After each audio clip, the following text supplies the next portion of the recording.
Tôi làm farm ở đây được 20 năm rồi. Cái chiều hướng mà cái nhiệt độ của Cana Bình này thì từ năm 2007 tới bây giờ thì nó sẽ nóng hơn nhiều hơn hồi xưa. Cái nó không có được bình thường, sâu bệnh nhiều hơn, rồi bất cứ bệnh qua đất đồ. Thì, mấy năm nay thì cái Cana Bình này nó có nhiều disease, nó có nhiều cái bệnh tật hơn. Thì nếu như mà hỗ trợ được nhà lưới thì trồng sẽ có cái kết quả hơn và có năng suất nhiều hơn. Thì tôi cần cái sự giúp đỡ đó cho bà con để có cái sự là làm ăn có tiền.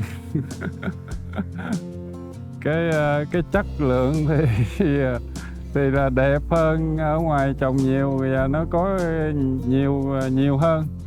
Và chợ nó sẽ thích hơn nhiều.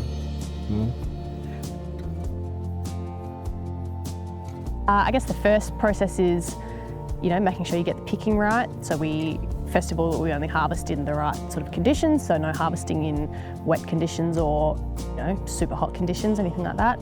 Then we make sure all of our pickers are fully trained in, making sure they're only picking the correct avocados, nothing that's, soft or can skin or anything like that. And making sure they know how to, harvest them gently, handle them gently to get them into the bins, drive them carefully back to the shed to be unloaded. So another way that we manage the quality of the fruit while it's still in the orchard is during harvest we use bin covers. This is mainly to keep the sun off the fruit, as they can burn really quickly if they're in direct contact with the sun. Australia is quite far away from a lot of other countries, so the travel time for fruit to arrive to get to other countries is quite significant. So it's definitely difficult, making sure it remains in the ideal kind of condition all the way through the journey.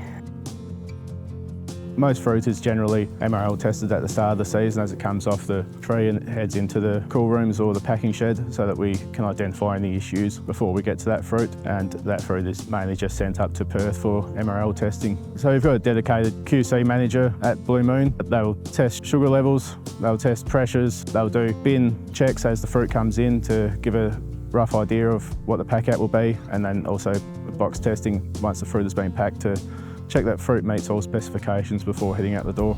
So fruit is held either here or at Blue Moon in our controlled atmosphere cool rooms. They will sit on about 2% oxygen to keep the fruit in the best quality condition until it's ready for packing. Once we are ready for that fruit, we'll be opening up that room, dispatching it, and hopefully packing it within a couple of weeks. Before the addition of the cameras for defect sorting, it's been able to give us a more consistent product, in that we don't have someone that might be, not up to it on that day, and maybe some substandard product getting past them. So the cameras are always there, always working, and are always able to deliver that consistency.